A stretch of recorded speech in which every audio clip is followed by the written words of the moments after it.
Hello, my name is Sharon Hartzog, and this is my story. On April the 16th of 2018, I was 59 years old, enjoying life to the fullest. Took care of myself all of my adult years, exercised, ate healthy, competed in about 15 different local bodybuilding shows, loved fishing and hunting and eating the meat that God gave us here on this earth.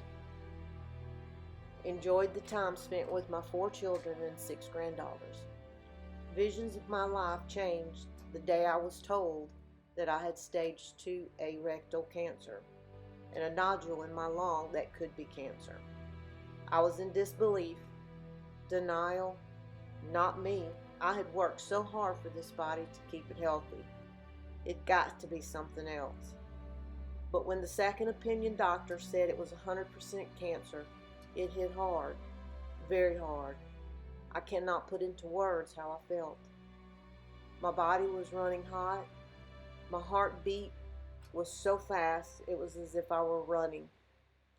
My brain was wandering all over the place, like clean the house, mow the yard, take out the garbage, wash the clothes, fix something to eat, feed the cat, etc., etc. My main thought was I was going to die. Tomorrow, or maybe the next day. I had no time left on this earth. My world stopped spinning. I started cleaning out things I didn't want my kids to deal with. I needed to write each one a farewell letter. I sit down in my recliner and just stared at the window. And as each child came to see me, we cried together. Nobody knew what to say. My husband was speechless. I was speechless. Life was about to end. The next day I had another colonoscopy and a CT scan. The next day, an MRI. Still I was numb and speechless. I could not talk to anybody. Went to the doctor for reports and she told the story like it was going to happen. Straightforward and horrifying. I tried to swallow every tear. I felt as if I couldn't breathe. My kids and my husband and my sister-in-law were with me. Chemo, radiation, surgery, colostomy bag, possibly for the rest of my life. We just couldn't talk about it. I finally realized that I wasn't going to die the next day. But waiting for the doctors to come up with the plan made me feel like the cancer was going to spread all over my body before they could get to it. Patience, patience, patience. How in the world does anybody think you can have patience when you have cancer? So the journey began. I met with the radiation doctor and the lung doctor.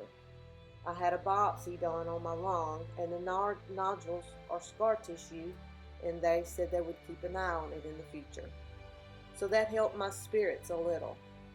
But when I met my oncologist, my outlook on life got better. Positive, positive, positive. You've got to be positive. Do you want to live? I said, yes. Then let's get started.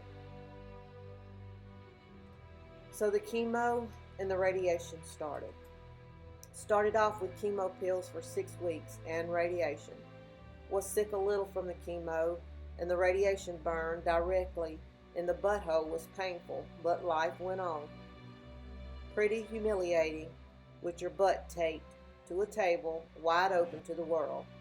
But you get over that very quickly. Patience had to kick in again to let me heal before the surgery. Had to have an ileostomy bag. Again, it's hard to wait.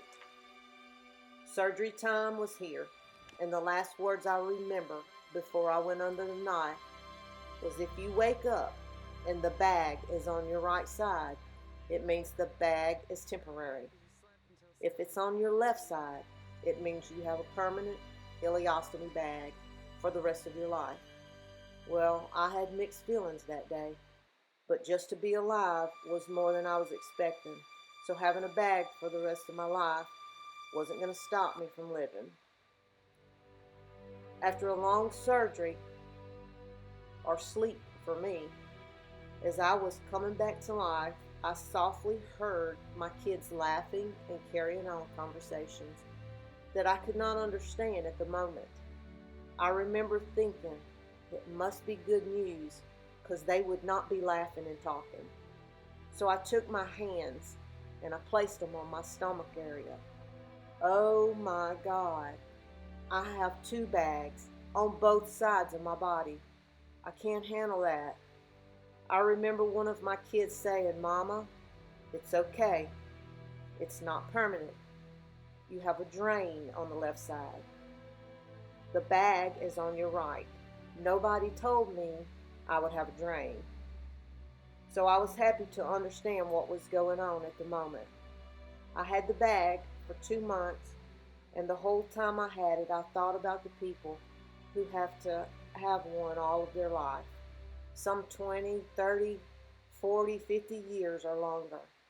You have to take care of it daily and pay attention to it constantly. Having a stoma is actually your small intestine gut cut in half and put on the outside of your body to see, function, and take care of. I was unprepared for that picture coming to life, but I did it.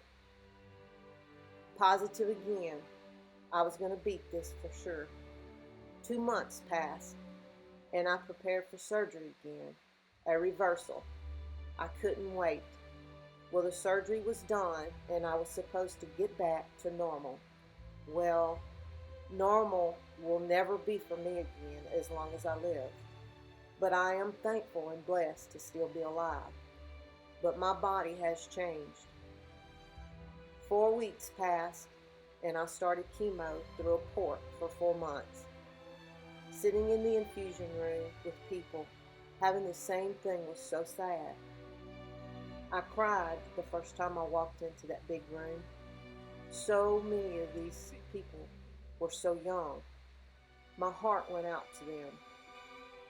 From this point, I had to bring home a bag of chemo with me pumping for 48 hours.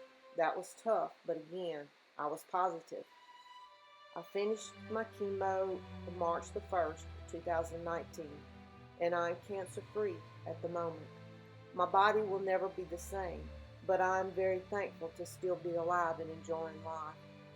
Strangers that I have met through my journey or just on Facebook have made a big impact on my life to keep going. Be positive and enjoying life is in my plans, whether it's short or long. I've been blessed, and I'm thankful to God. Even though 2018 was the worst year of my life of 60 years, with my oldest sister passing away with cancer, I found out I had cancer. My husband's sister passed away with cancer. The day we buried her, my little brother passed away, and 2 weeks later our house flooded. No matter how hard your life is, somebody's always got it worse.